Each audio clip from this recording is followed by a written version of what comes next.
Bienvenidas y bienvenidos al programa Costa Rica en Juego. Hoy estamos en modalidad de entrevista con el objetivo de analizar diversos temas de interés de cara al próximo proceso electoral del 1 de febrero o que idealmente culminará en el mes de abril si hay una segunda ronda electoral. Hoy vamos a discutir con nuestras personas invitadas sobre el tema de la subasta de frecuencias de radiodifusión sonora y televisiva, que justo se realiza en este contexto de campaña electoral y que ha generado gran interés en la gente.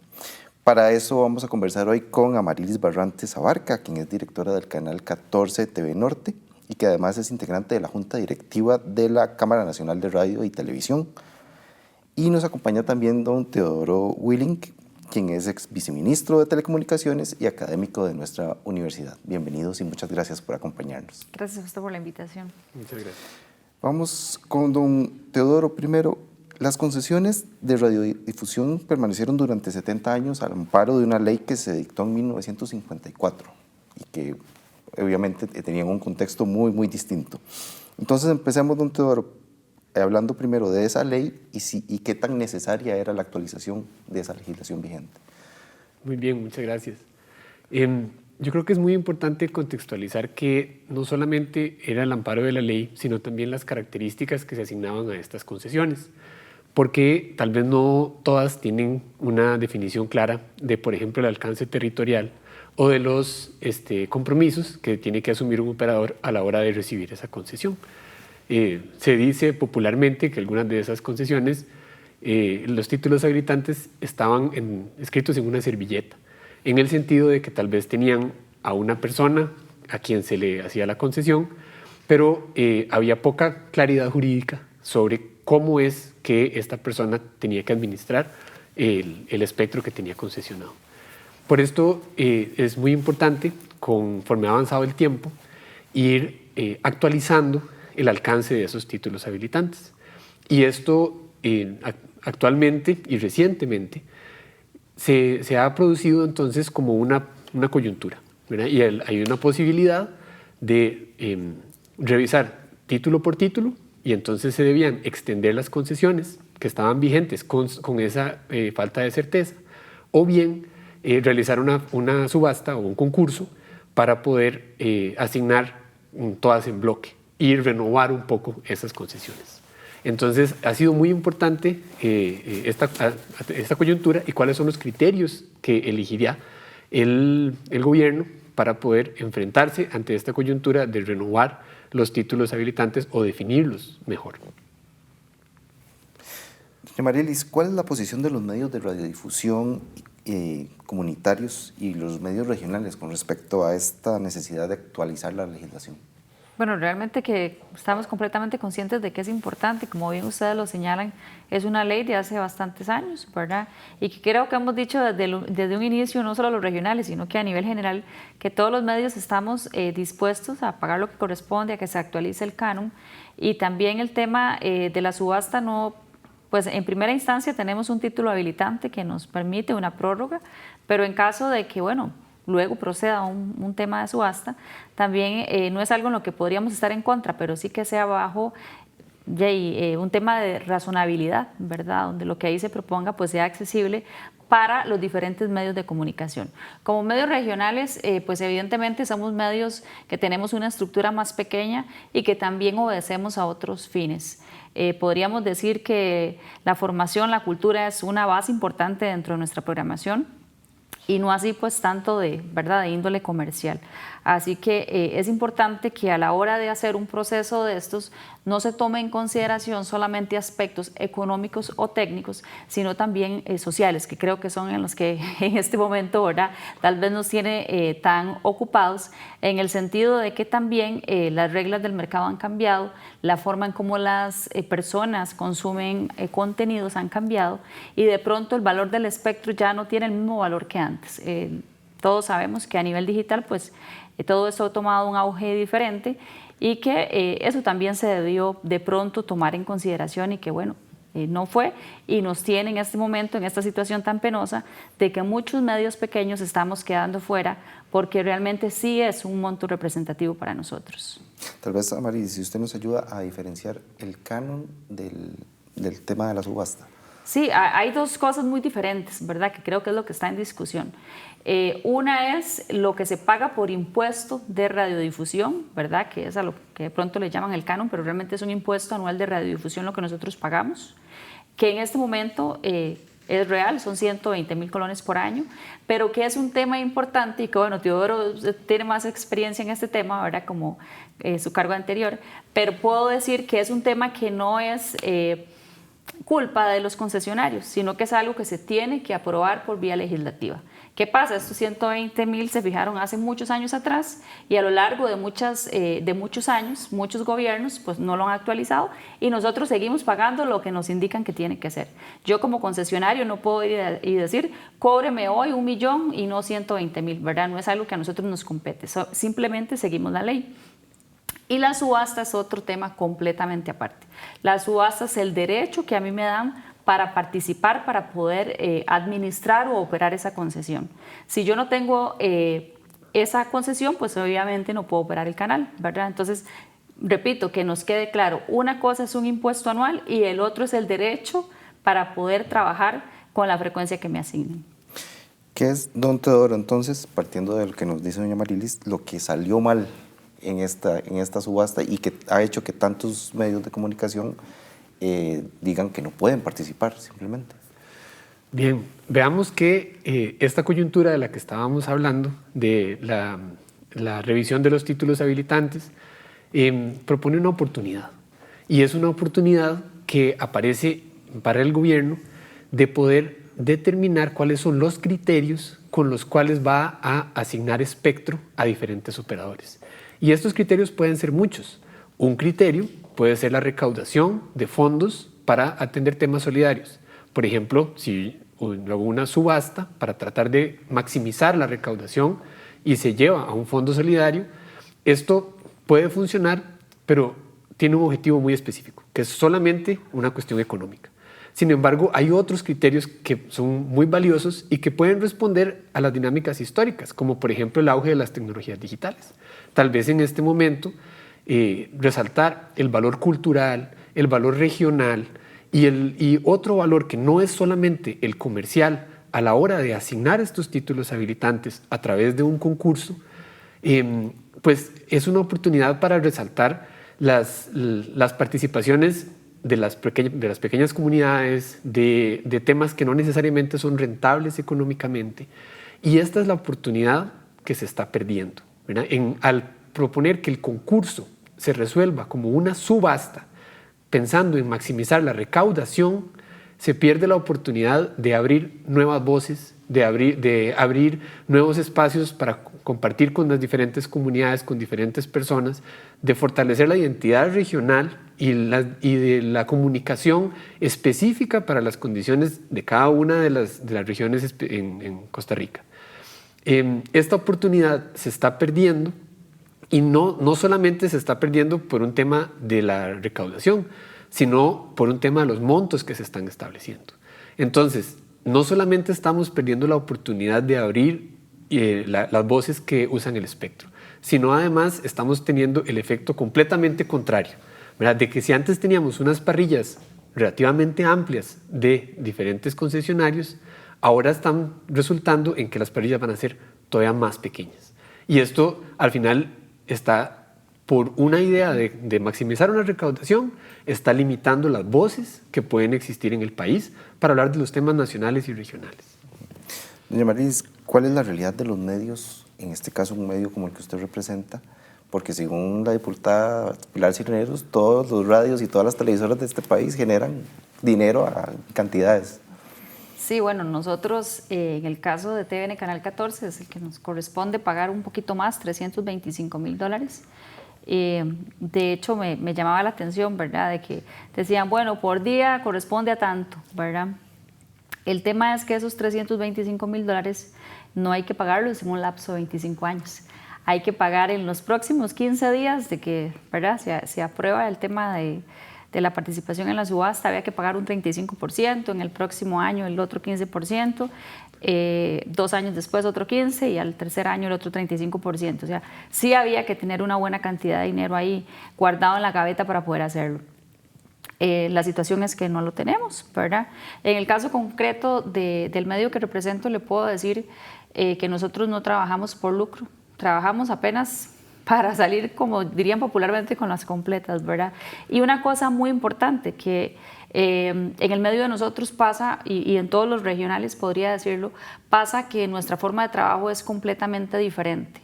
Por ahí, en un año te puedo decir que pasan más de 900 emprendedores que no pagan por ir y mostrar sus productos, sus servicios, que tenemos contenidos completamente de proximidad, las noticias de lo que pasa en la zona, actividades sociales que se hacen, maratónicas, campañas para entrar a clases, si hay inundaciones, o sea, cosas que nadie más va a hacer si no son los medios locales, ¿verdad? Y creo que acá, lo repito, el reducirlo a un tema económico es doloroso. Nosotros como medio de comunicación podemos continuar por los medios digitales, esa es una realidad, y por las cableras. Pero ¿qué pasa? ¿Cuál es la realidad no solo del medio, sino en la región?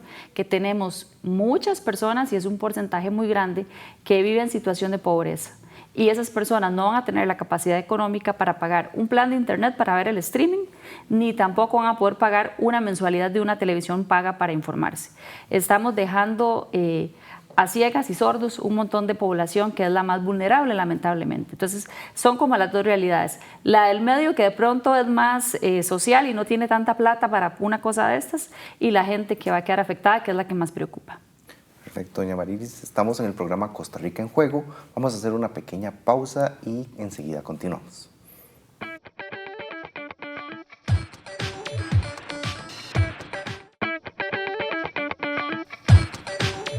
Continuamos con esta entrevista en el programa Costa Rica en Juego.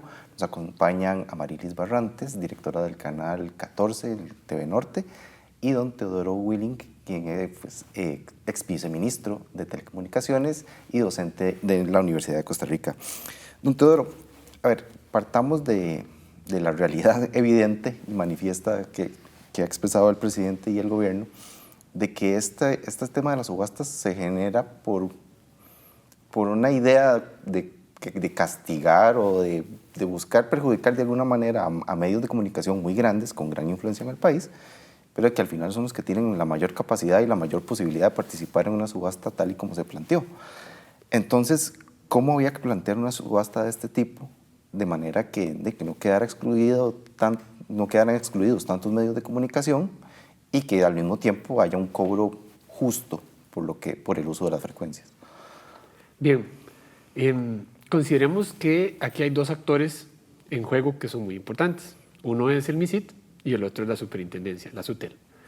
El MISIT es quien da la instrucción para realizar, y el MISIT habla de un concurso, o debe hablar de un concurso, porque al final de cuentas la subasta es una forma de resolver el concurso, donde se hace una puja para ofrecer un monto, y es precisamente una metodología para maximizar la recaudación.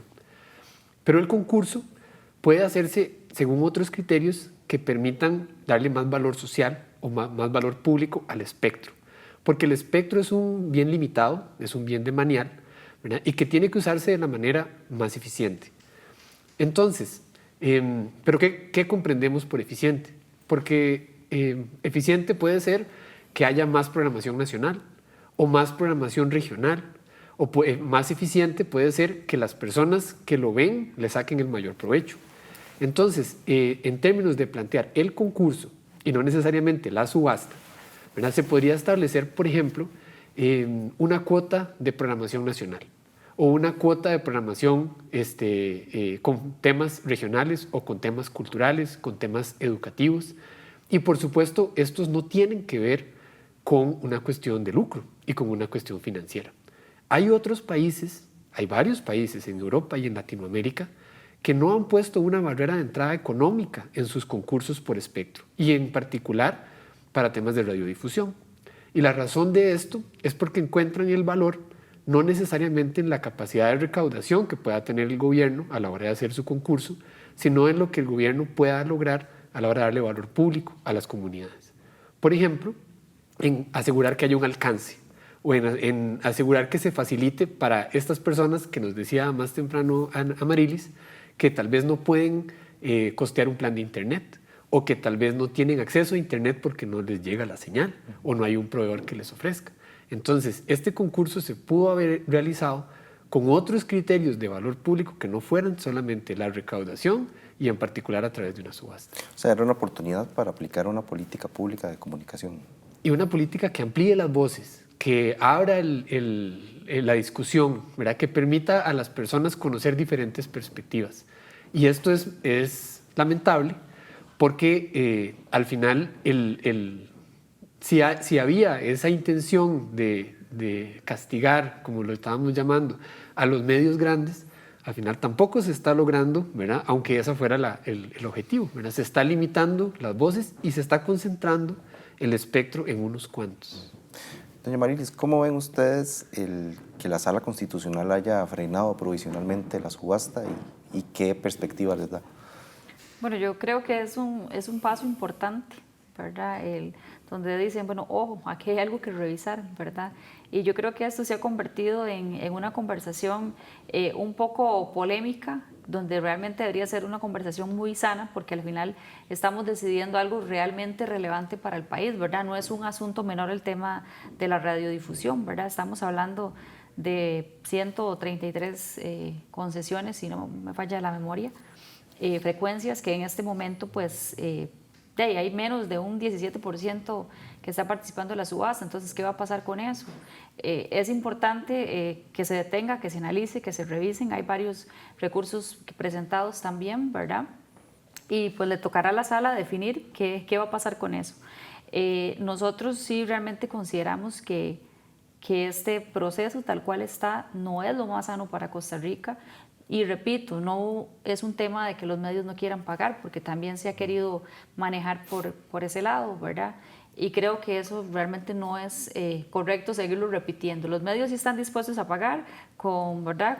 Pues obviamente de forma razonable, y adicionalmente recordar, yo no soy nadie para castigar el éxito empresarial de una empresa, ¿verdad? No voy a hablar del éxito de los medios nacionales, porque ellos han sabido hacer su modelo de negocio, ¿verdad? Y que paguen lo que les corresponde, igual los medios regionales. Pero adicionalmente recordar que también somos empresa, aunque sea de bien social, empresa que paga impuestos, empresa que paga licencias, empresa que paga la caja, bueno, todo lo que hay ahí, ¿verdad? Que le corresponde a cualquier persona en este país. Así que sí, el aporte que se hace es muy grande. Hay muchas fuentes de empleo también que en este momento están algunos preocupados por, ¿verdad?, su continuidad dentro de las empresas, y otros que se están reinventando para ver cómo salen adelante.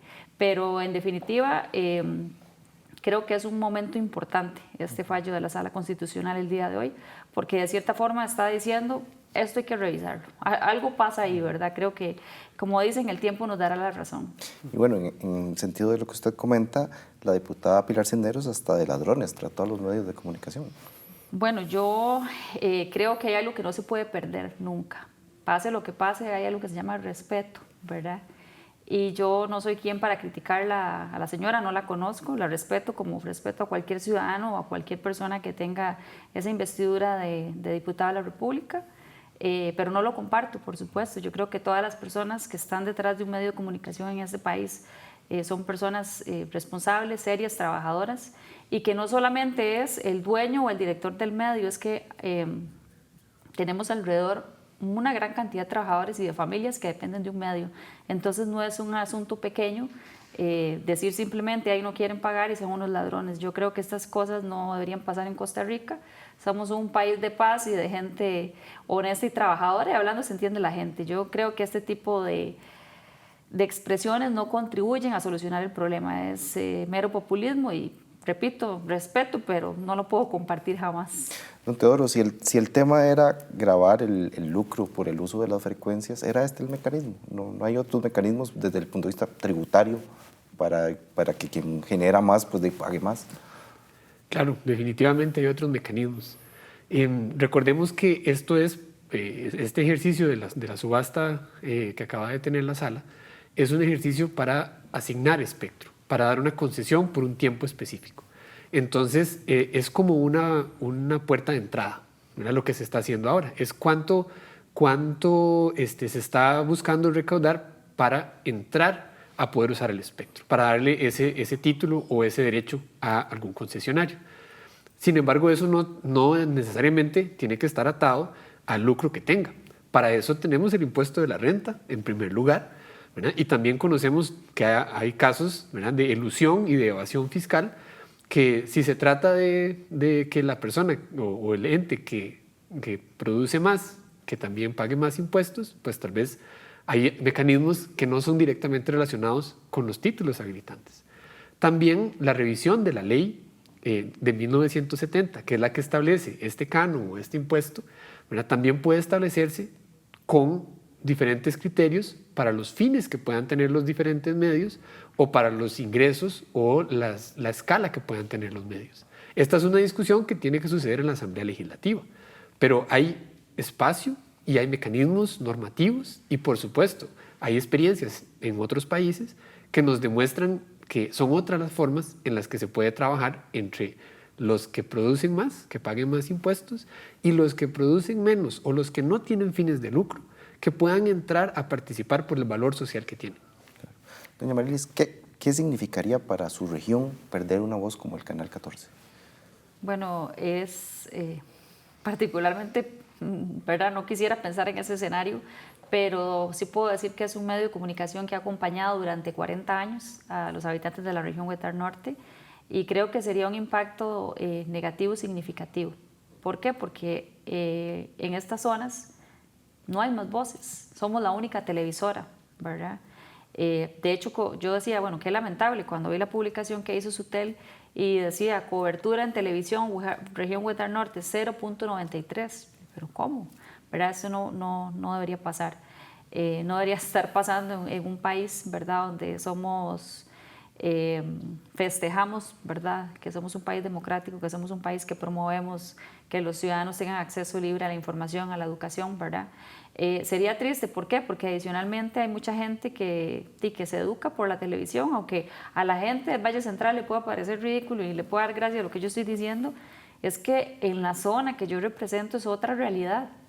Ahí hay gente que con costos puede pagar el recibo de la luz.